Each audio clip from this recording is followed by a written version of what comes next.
உங்கள் தொழிற்சாலை மற்றும் நிறுவனத்தின் மின்சார தேவையை வங்கி நிதி உதவியுடன் சொந்தமாக சோலார் பிளான்ட் அமைத்து முழுமையாக நீங்களே பூர்த்தி செய்து கொள்ளலாம். Velan infra project private limited, Chennai. 9842252166.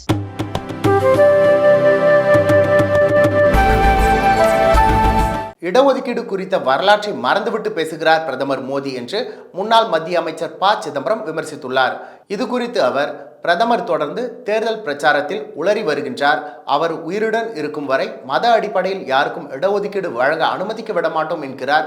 உண்மை என்னவெனில், காங்கிரஸ் கட்சியின் தேர்தல் அறிக்கையில் அத்தகைய அறிவிப்போ வாக்குறுதியோ எதுவும் இல்லை. இந்திய கூட்டணியின் வேறு எந்த கட்சியும் அத்தகைய வாக்குறுதி கொடுக்கவில்லை. எனவே மோடி நீண்ட காலம் வாழட்டும். இதற்கிடையே எஸ்சி, எஸ்டி மற்றும் ஓபிசி இடஒதுக்கீட்டை ரத்து செய்ய மாட்டோம் என்று காங்கிரஸ் எழுத்துப்பூர்வமாக உத்தரவாதம் அளிக்க வேண்டும் என்கிறார் பிரதமர் மோடி. அவருக்கு இடஒதுக்கீடு குறித்த வரலாறு தெரியவில்லை. எஸ்சி, எஸ்டி இடஒதுக்கீடு அரசியல் சாசனத்தால் வழங்கப்பட்டது. அதேபோல் 1951ஆம் ஆண்டு காங்கிரஸ் அரசாங்கத்தால் ஓபிசி இடஒதுக்கீடு அறிமுகப்படுத்தப்பட்டது.